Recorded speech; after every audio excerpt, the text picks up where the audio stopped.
All right, this episode's with Rendell from Osseo, and we're talking about how to make the most out of this crazy time of the rut. Rendell likes late October, but you best believe it, he's out there this time of year, and here's what he's doing. I hope you guys enjoyed this. Here we go. Rendell, welcome to the Exodus Podcast. How's it going, man? Pretty good, man. Thanks for having me on. It's awesome. Yeah, excited for this. And when this goes live, it's gonna be the magical November 7th day. And we were just talking. You have your own opinion on the rut, but before we dive into all that, tell a little bit about yourself for people who don't know you. So I'm originally from the South. My dad was a Marine, so I moved around a bunch and moved to Iowa. Pretty much packed up, didn't know anybody, anything, never been here, just showed up, lived in a campground for like 7 months, and then I lived in a dilapidated fifth wheel camper this guy I met had for another 7 months till I found an apartment. Then I just started chasing my dream of hunting giant bucks here in Iowa, and whittled my way into the hunting industry now full time. Yeah. So that's pretty much me in a nutshell. How many years ago did he move to Iowa? This is my 12th or 13th year here. Okay, yeah. So you're just pure love for whitetails is what brought you there. Yeah, I mean, you can't hunt big bucks if you don't live where they're at. Yeah. Were there any other states on your short list, or was it just a no-brainer? I'm going to Iowa. I was looking at Ohio, maybe Kansas, Hmm. but I felt like you can go to those states anytime. Yeah. Really, I mean, Kansas has that draw, but it's kind of easy to draw there, where Iowa's the hardest to get into. Yep. So I figured that'd be the best move. And I'm a country guy, I'm not a city dude. So Iowa's pretty remote. So that's why I picked here too. I like it. Yeah. I'd be curious how many people have moved to Iowa only for whitetails, and I think that trend only gets bigger. You know, the Yeah. the more some states decline, and how Iowa remains steady. I try to talk guys into it. So I have some hunting buddies, but Right. nobody, they got kids or wives or families. And I'm just like, man, I'd still move. Yeah, yeah. Every time I go to Iowa, it's like I ask myself, why don't I live here? It's so cool out there. Yeah, But for sure. but no, I mean, right now, the frame of reference is November 7th. A lot of people are in the woods. A lot of people are trying to achieve their whitetail goals, and you don't like the rut. No, so, I'm not a rut hunter at all. but you're going to be out there and you're going to Yeah. be hunting every day. So, what is just your mindset for, let's say, November 7th to the 14th? You know, quote unquote, the peak activity for bucks. Yeah. So in a perfect world for me, I'd already be tagged out and I'd be out of state hunting somewhere else. But I think it's really important to move with the phase of the bucks in rut. So you got like that last week of October, they're hitting scrapes. A lot of pressure's not on them quite yet. You can get on scrapes. And then I'll usually be on my target bucks until about November 4th or 5th. Hmm. And then I notice they'll start bouncing out to find new does. And then that seventh window, 7th to 12th, is like peak breeding in Iowa. So you're going to run into a lot of lockdown. Hmm. So I found over the years hunting the rut in Iowa, the lockdown's a little different.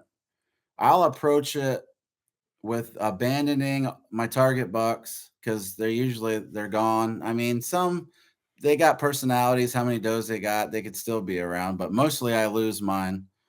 So I go to more like freelance, freestyle hunting, but I'm targeting areas that are overlooked because I've noticed the big giant mature bucks.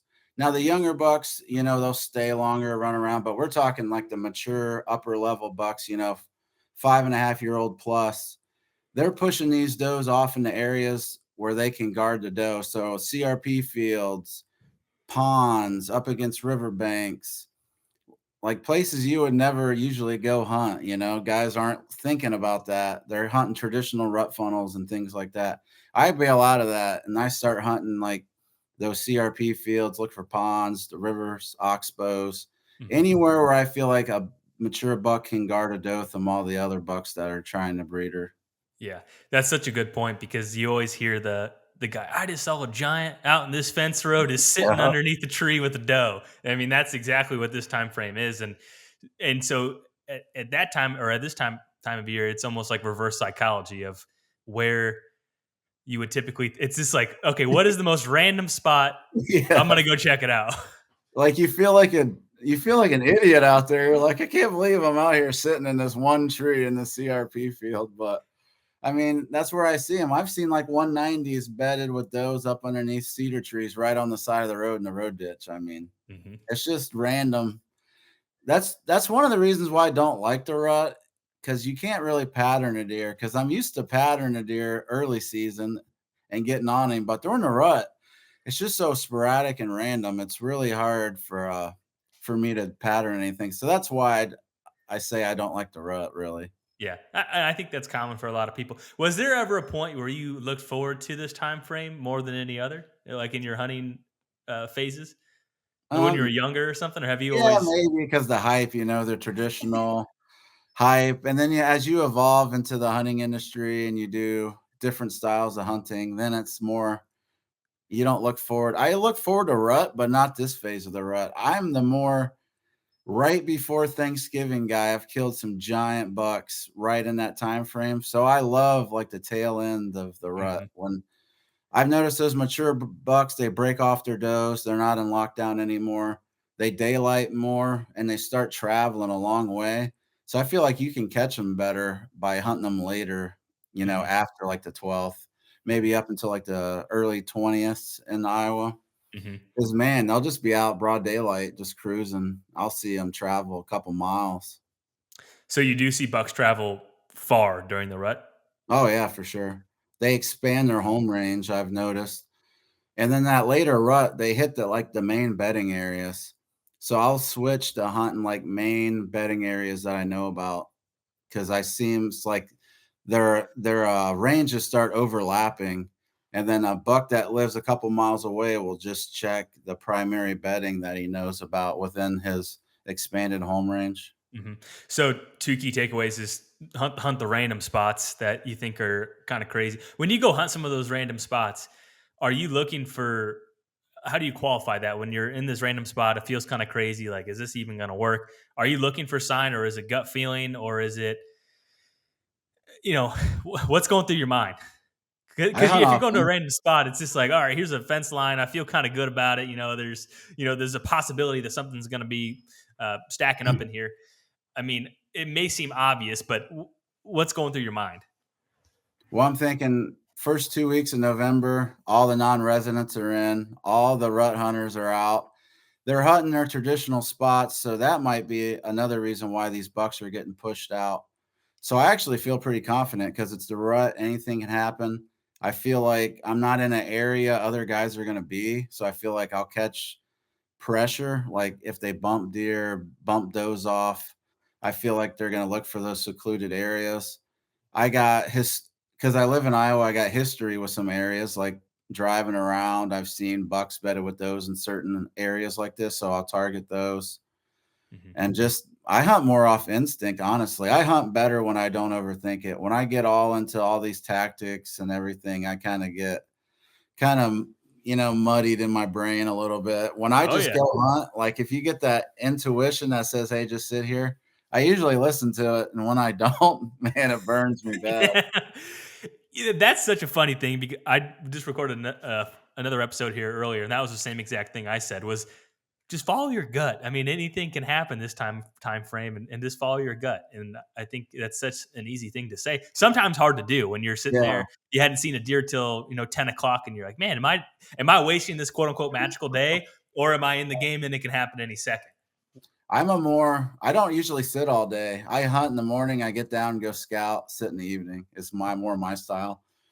I'm more like looking for rub clusters and things in areas where a buck normally wouldn't be. He might key you in on a spot where a doe's bedded down Hmm. because they'll just rub like, 10, 15 random trees in a little spot. And that's not normal, like early season behavior. So I'll be like, okay, there's been a buck in here. You can check the rubs to see if they're tacky or still wet or not. Then all right, this is made today or a couple days ago. So you can kind of gauge, if is he around or has he traveled off some.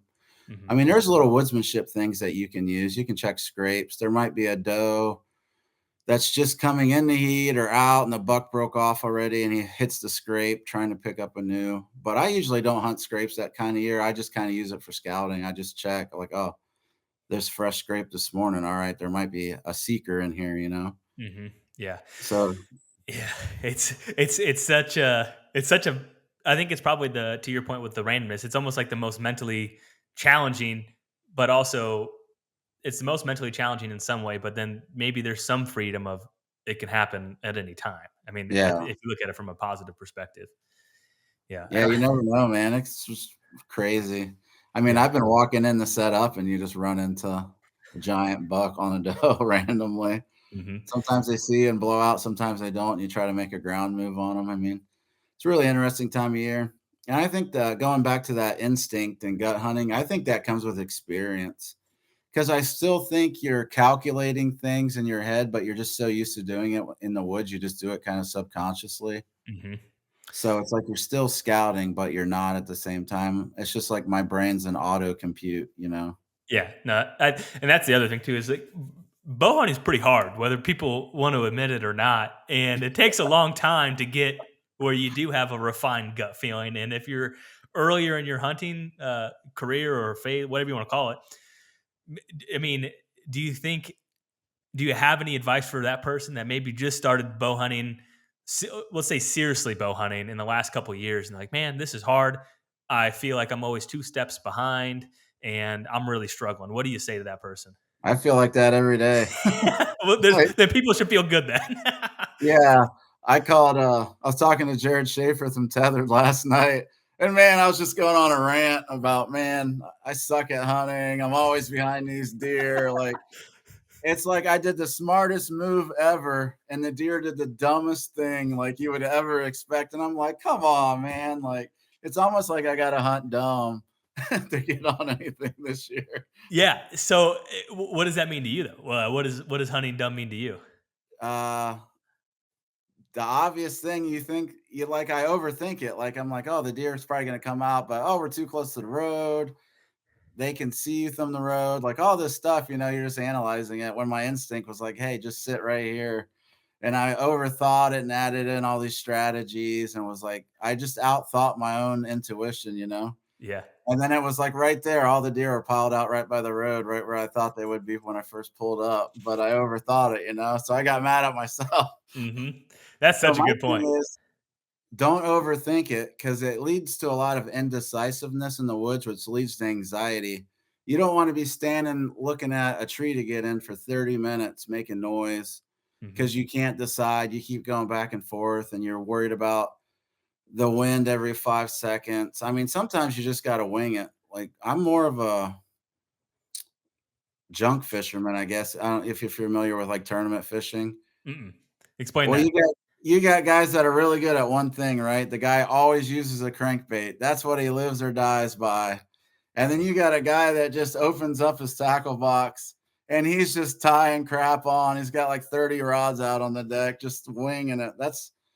He doesn't call that a junk fisherman because he's just throwing like 30 different tactics in there. So I'm more of that style. I'm not I hunt better when I just freestyle like that. I'm not really honed in on doing one thing every single time. hmm Okay. And you've mentioned previously too, you have to get out of your comfort zone to kill bucks. Yeah. What does that mean to you? Explain that. Doing things that other guys wouldn't or they make fun of you for doing. I hunt super low. I hunt like the CRP with the one tree. People drive by and they're like, "Oh man, there's that idiot out there on the one tree." Like, what the heck's he doing out there? Like, not worrying about what people say on social media. Just go getting it done. hmm That'll take hunting new terrains you're not familiar with, abandoning target deer. Like a lot of these guys get locked on these bucks and they go for broke and it ruins their seasons a lot. The deer could die, get EHD, he could leave like that.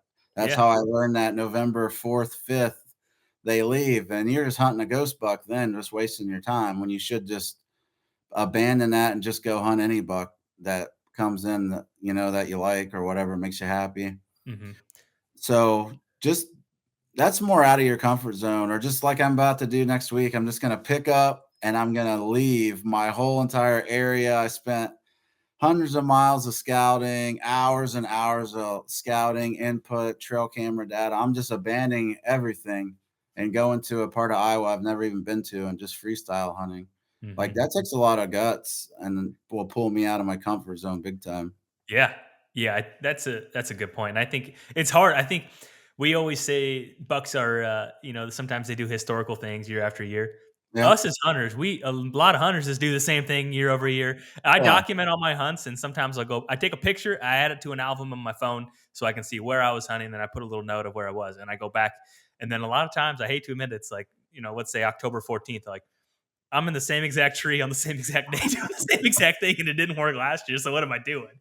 I mean, there's a lot of different ways of thinking, and you got public land versus private land. You got guys that, bucks will do the same thing every year within a 3-day window. You got guys that are really good at historical hunting. That's not really me. I'm more like a fresh out of the gate every year kind of guy. I mean, if I have some leftover bucks that are mega, like I had a couple mega giants from last year that I really put a lot of time into that I was on now that disappeared. I mean, hopefully they didn't die from EHD, but you never know. Mhm. So, um, yeah, there's different ways you can go about that. I'm more just start over fresh every year, gather your things. I'm not a big historical guy.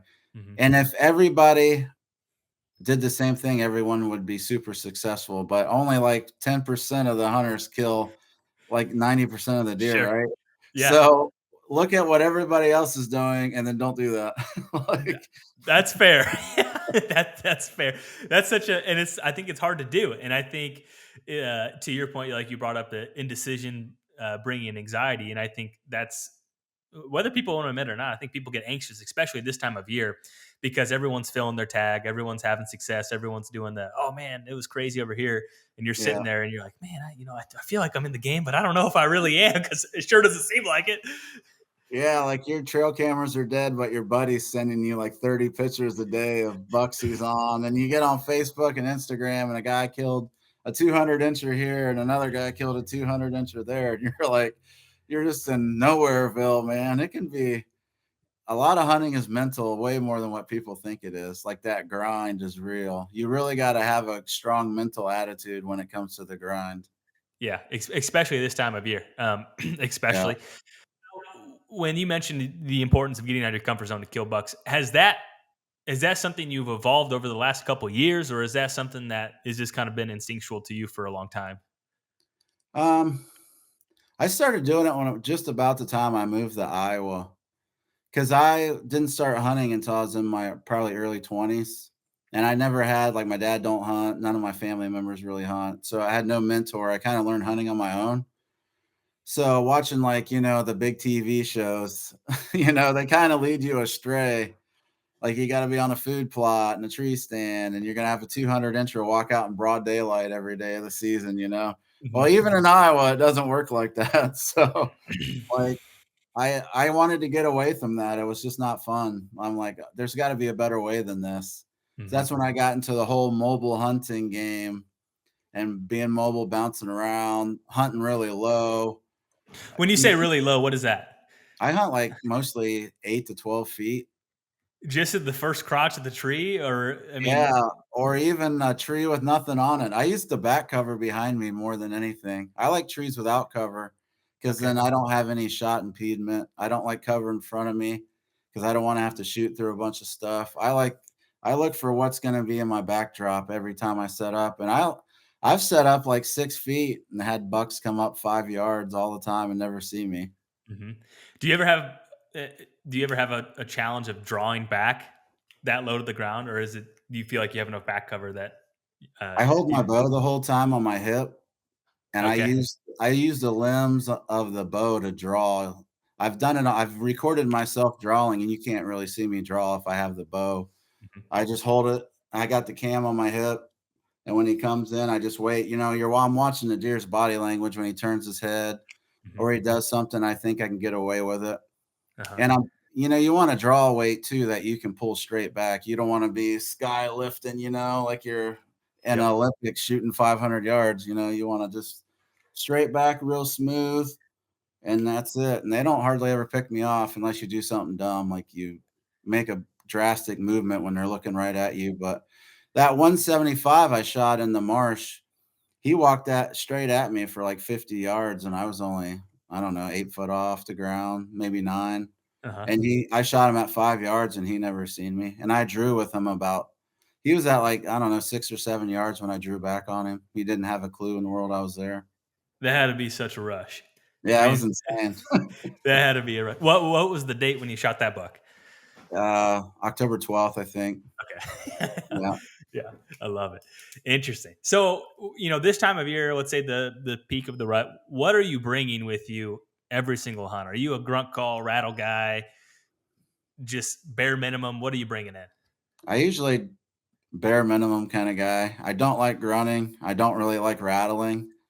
I think it works on young, it can work on non-pressured deer, but everybody else in the woods is rattling, grunting. So I think the mature buck that I'm after, I just want to be silent, total surprise. Hmm. I don't want to tip off my location. I don't want them coming downwind. A lot of time rattling and stuff, they're going to circle downwind and come in, and then you're busted. Hmm. Unless you got a really good setup where you got an obstacle, a terrain feature, something like that where they can't get downwind of you, Hmm. then rattling's good. Or you got some really, really thick stuff behind you where he has to come to you to look in there. If I'm out in the open CRP field, I'm not I'm not rattling antlers. He's gonna look 400 yards past me and be like, I don't see a dang thing out there. And I've done it. I had a 200-inch buck come in, and I'm sitting there rattling, and I'm in an open field, man. And he just looks out there and he's like, not today, Leroy, and he's gone.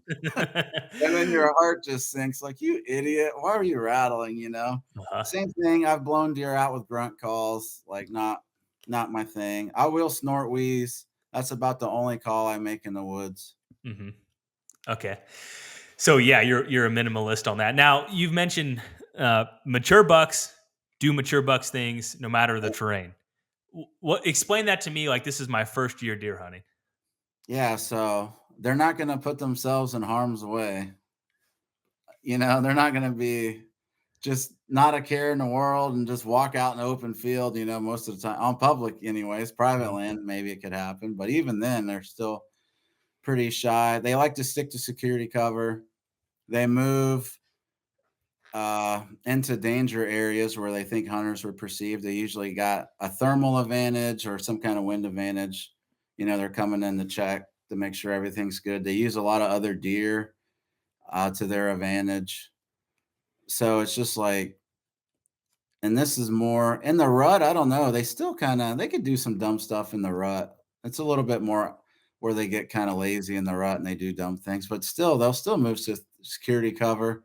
Even Mhm. out in that open country, they'll stick to like a fence line, a little tree line, a ditch. Mhm. So always have some kind of travel route where you're set up where he's coming to you with some cover is my biggest advice. Always have like that security cover by you when you're setting up if you possibly can. CRP is a little different because if it's taller, it can hide them and they feel safe in that. Mhm. But if it's like really short, they're probably not just whizzing through that. They're gonna hug some kind of like tree line or a little island, a wood lot out there or something like that. Mhm. And then in those scenarios, just for someone that's brand new, how are you using maybe the areas where you don't expect them to be in terms of your wind or thermals? Are you just Yeah, trying to have them? Yeah. that's where I'm usually dumping my wind, somewhere I don't think the buck's ever gonna come from. Mhm. The thermals are a little different because it just depends on the terrain. Even in ag land out here, you still got thermals. A lot of the deer move through the ditches and creeks and stuff because it Mhm. keeps them out of sight. So that's another thing to keep in consideration. I'll hunt the banks of the creeks and ditches because they'll actually just walk right by the field and you'll never see them because they're down. They're down in there, and they'll actually breed does down in those ditches too. They got these little benches that they can bed on. They'll push does down in there, and they'll bed on those benches in the creeks and ditches, and they'll just stay down there all day till dark and then move out with the doe. So it's Mhm. just different terrain things to look for. Yeah. Is there anything you've noticed from thermals while you know, obviously thermals are paid more attention to in the big wood settings or Pennsylvania, and I think maybe Midwest guys don't pay as much attention to it, maybe Yeah. because they're less tricky. But what are some things that you've learned? And when I say this, I'm picturing like Iowa, an Iowa piece that has the CRP, has a little bit of timber, and slightly rolling terrain. Is there Yeah, anything that you've picked up? they're gonna come out in the low spot. The Okay. lowest spot in the field, they usually always come out because all the thermals dip down to that low spot, Hmm. whether it's on a fence line and a little bottom draw. There's a lot of draws out here in the open ag, kind of rolling hills. The creeks, that's why they travel those creeks a lot because the thermals dump off. They can smell all the ag fields around them as they're going down those creeks and ditches. Hmm. So you gotta watch for that. A lot of guys don't, and then you never see the deer. Like the deer knows you were there, but you never see it because it was in the creek or the ditch. Yeah, you never know. You even got busted. Yeah, exactly. Yeah. Like, because they don't blow out of they don't blow out like a typical doe. The doe's gonna stomp and noise. I've noticed the bigger bucks, man, they just sneak out. Like they don't want no part in it. They don't even want you to know they were there, They dude. go and turn around. Yeah. Yeah, they're Yeah. like ninjas, man, like crawling, just getting out of there. Like, So so if they're coming out of the lowest part of the field and that's where the thermals are pulling to, how do you set up to hunt them as they leave the security cover? They're entering in the low part of the field or low part of the CRP. Can you explain how you're setting up on that to still have the advantage or try to I'm have the gonna advantage? I'm gonna hunt that low spot. I'm gonna kill them before they get there. Try to cut Okay. them off to that low spot or use I like a little bit of higher wind scenario. Like if I know that buck's using that, if you get like a 10-mile-an-hour wind or more, it'll override the thermals. Hmm. So I'll get a little bit higher in a tree if I can to try to get in that wind a little bit more to blow my scent away from the thermals that are coming down that field. And it can be pretty tough. I mean, Hmm. and that it depends on the terrain. The lower the elevation, the less wind you need to override thermals too. It's just something to keep in mind. So the less terrain change, the less important it is for like the wind's going to be more true. Is what you're saying? Yeah, usually. But sometimes it depends on how deep that ditch is too. If that ditch is 10 foot deep, it doesn't have a really hard thermal pull. If it's 100 foot deep, it's pulling a lot of air in there. So that's something. See, there's not one scenario. It's Yeah. really hard to answer these because Yeah, I we know. could go into a rabbit hole of all this stuff. But the deeper it is, the more thermals it does hold. And then it only holds so much air, and the thermals will spill back out into the field. So you think you're good, there's no way, but actually your scent came back up. So like if you're blowing your wind down into a draw behind you, it'll fill up at a point and then spill back out on the field. So you think you're bulletproof, and that buck comes by and busts you, and you're like, there's no way you're dropping the milkweed and it's going perfect. Well, that draw or whatever filled up and it spilled back out, like flooded out onto the field. Hmm. Do you think hunting lower gives you any sort of advantage for your thermals Hmm. I think I can hunt off of the thermals more than I can the wind. when you're low? Yeah, because I feel like I'm in the thermal pool more than the wind. Hmm. So if I pay a little bit more attention to the thermals, I mean, I still watch the wind, but I think I have to pay more attention to what the thermals are doing a little bit on the Hmm. field or whatever I'm doing. Yeah, because But I'm just picturing if you're 20 feet up in the tree yeah, versus you're 8 feet off the high, your scent's got yeah, to be doing something different between that 12 feet or 10 feet or whatever it's it, my it is. scent's dropping quicker below me, Hmm. where you can blow your scent out for the higher you get, the further out your scent's going before it drops down. My scent's pulling right underneath me. Hmm. And that could be good or bad. If it pulls underneath me, it could be slower to get out there, where if it's coming off over top of you, it's dropping and it's going further away the trail, but it's getting out into like the main field. Hmm. If you're blowing your wind out into a field, it might flood the middle of a field a lot faster than what my thermals will. Hmm. Because once that sense drops, it gets down into the thermals. Yeah, that's one of those things where people can I watch a don't, video or listen to it. You just have to have yeah, milkweed every single time you're out there and just start figuring this stuff out on your own because it is so situation. I mean, yeah. Everybody listening to that right there is going to be like, "What in the hell is that guy talking about?" no, I get it because you hunt one stand and let's say I had this happen to me last weekend. It's 11-mile-per-hour wind. The wind's supposed to be going northwest. I'm on a Yeah, bench where deer are going to be coming back to bed, and I'm dropping the milkweed. And sometimes it would go where it wanted, and then when the wind stopped, it would, and then it sucked yeah, right back up that hill. And it's just one of those situations where I remembered, okay, it has to be windier when I hunt yeah, this stand, because if not, it's just I'm gonna get busted. And it's like yeah. you can. It takes time to figure that out, in my opinion. The thermals don't lie. Like they're the most consistent airflow there is. That's why I rely on thermals more than the wind. The wind is so easily manipulated.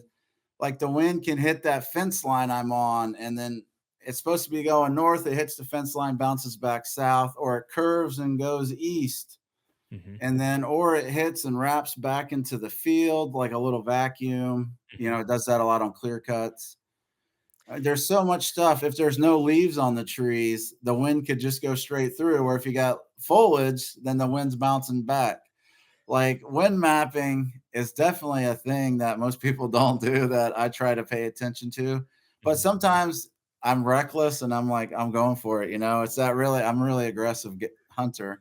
Hmm. Like I might not have the what I need, but I'm going to do it anyways. It usually doesn't pan out, but Okay, I was just gonna ask if that works or not. sometimes I have pulled off some deer, like that deer right there. Hmm. I had just an off wind. I mean, no room for error. And he had a couple deer with him that almost walked into my wind, and I shot him like super quick last second before I got busted. Yeah. And I had that 200-inch buck that was bedded in there with that one. And I did some dumb stuff on a 200-inch buck that I would not recommend doing, but What'd you do? What was the dumbest thing you did? just hunting on dumb winds. Yeah. You know, being too aggressive, you know, just trying it anyways. And then you blow them out and you never see them again. And you're like, man, that was just dumb. I should have waited on that, you know? Hmm. That's how you learn when you're just hunting, man. That's how failure is your best teacher. Agreed. Yeah, I think everyone can listen to podcasts, and that's a great starting point. But the rubber's got to meet the road at some point, and you got to Yeah. figure out. But that's what that guy was talking about right Yeah, here. exactly. Yeah. Yeah, you can listen to all the podcasts, watch all the YouTube you want, but until you're in the woods and you experience for yourself, I mean, it's really hard to apply things without the infield knowledge and experience that when you're doing it. So if Hmm. I listen to somebody, I go out and I test it, like, oh, this guy said this, I'm going to try this, but I'm actually going to do it. You know what I mean? I'm not just taking his word for it. I might try it out sometime on like a smaller buck or on the sit. I'm just going to have does just to see like, or the off season, I'll go wind map something, just be like, oh, all right, I got what that guy was saying. You know, I'm trying to learn. I try to be a student more than a teacher. Hmm. I'm always trying to learn. That's how you get better. You never know it all. Hmm. Every Absolutely. situation is different. The hunting low thing, I think people are intimidated by because they're afraid the deer's going to see them. But number one, don't move. Like if you're not moving, they don't really pick you off that much. Have good back cover. But I like it because I can set up a lot faster. I can roll in with two sticks. I'm lightweight. I can get right up the tree. Especially during a rut, if a hot doe comes by 300 yards away, I'm not Zip right 30 down. feet up the tree, man. I'm like right out. I can jump right. For me, I can just jump right out of the tree because I'm 6'8", you know, I just jump out, grab my Yeah, stick, make that's the move. and that's the other thing too. It's not like you're a little guy hunting Yeah. 8 feet off the ground. I mean, you're a big blob. Like that's 6'8". What I think helps me is the saddle hunting, honestly, Because you because can just hide behind the tree. I lean off the side. I don't hunt behind the tree. I don't hunt like everybody else does with a saddle. Explain that. So you hunt off the side. Explain that. Yeah, so if you got the tree, if I'm in a tree, a lot of guys put the tree right here in front of them so you can't see me. Hmm. Where if I have a tree, I'm actually on the side. Like if the tree was right here, I'd be leaning off the side of the tree like this with Hmm. my bow, holding my bow ready to shoot. Don't move. And I think I just look like a big branch when I film myself in a different setups. I'm just leaned straight off. I just look like a big crotch in a tree. That's why I get in that first crotch a lot of times Hmm. because I just look like a giant branch because I'm so big. Yeah. Yeah. I mean, it makes sense. Um, was there anything that you heard someone say like, "Oh, this is gonna work. This is gonna work," and you went and tried it, and in your mind, it just didn't work for you. That maybe is a common tactic. Hmm. Tough question, I know. Putting you Yeah, on the spot. I'm trying to think. Man, there's a lot of stuff that I don't really like doing that a lot of guys do. What's one of them that you're just like, you couldn't pay me to do it? Oh, like muzzleloader hunting. Just walking everywhere all day, walking through the woods, I don't like that. I'm a Uh, more set up guy. I like to set up and be strategic about where I'm doing, not just hoping to jump a buck up randomly in a bunch of thick cover. Like right now, it's early season muzzleloader in Iowa and it's all thick. The leaves are on. I'm like, all right, I got one shot. I'm not going to go try to jump a buck up and try to shoot him 100 yards through heavy cover, with a mhm, muzzleloader. mhm, I don't really like that. I don't really like hunting high either, like the 30-foot zone. I'm not a big fan of that. mhm. I don't know. Takes a long time to get up there, down. I don't know. I think you skylight yourself a lot. I could see that. I'm not a big I don't hunt a lot of scrapes. I'm not big into that. I Why mean, I is that? will, but I won't. I just don't think the bucks daylight on them that much. Uh-huh. Like the big mature bucks, just they usually circle downwind like 50 yards, 60 yards, you never see them. So I that think is that what you try to do then if you feel really good about a scrape? Let's say it's outside of a bedding area that you think that he may check out. Are you just setting up downwind of that? Or you yeah, I'll go like 50 yards away Mhm, in the cover. I'm not mhm, gonna be out in the open. mhm, Depending on where it is, if I'm hunting a scrape, it's gotta be like you just said, it's gotta be a bedding area. I like the ones that are in between 2 bedding areas that are a community scrape. mhm, If it's like a field edge scrape or halfway back scrape, I'm not really interested in it. They don't make it in daylight unless it's like maybe the rut, but I push back. I'm more of that bedding area guy. mhm. Real What do you like that 100 yards away from the bedding, catching them coming out. Yeah, how do you balance getting in there without getting detected? It happens, Okay.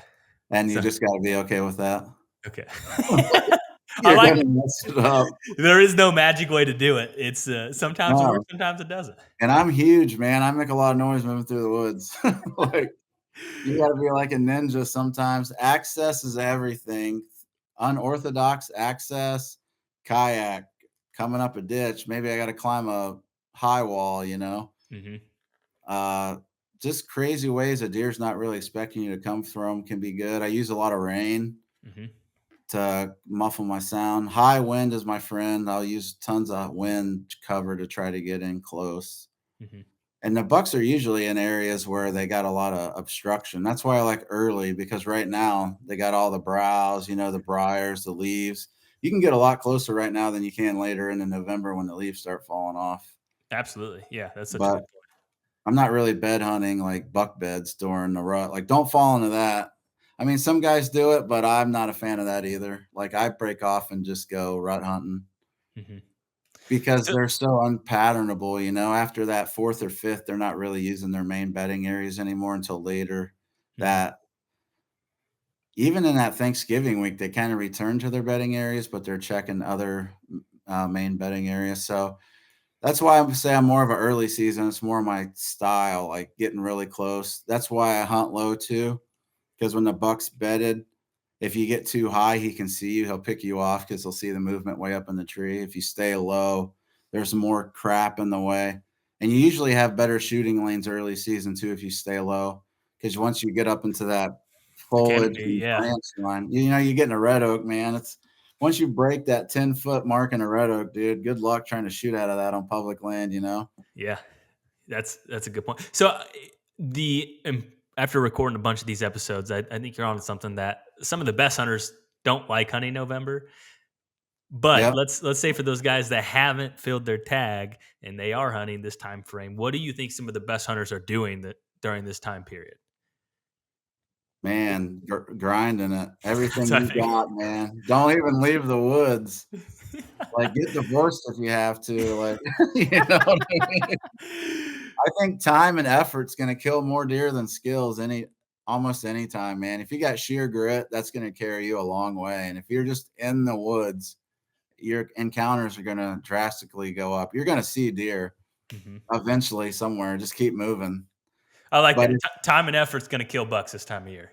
yeah, exactly. And if you're not seeing deer, go find deer. Like, I feel like rut, you're either in it or you're out of it. Like, I'm not going to sit in one spot all day and not see a deer, then go back the next day. There's guys that sit in a tree for 8 days straight, the same tree, and they see like one deer. They may kill it, and that's awesome. But man, I can't sit there for 8 days in the one tree and not see a deer until the eighth day. I'm the take the game to them kind of guy. I'm going to go scout midday and keep moving around until I get into some does.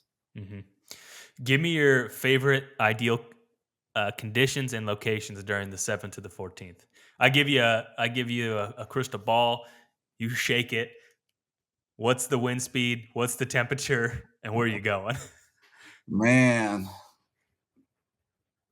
probably 10 degrees, colder the better, right? I like it cold. Super cold. Um, I'm not a big fan. No full moon. Don't get me on the full moon. I want it dark as possible because I feel like in the full moon they rut at night and they don't move during the day. So 10 degrees, a new moon.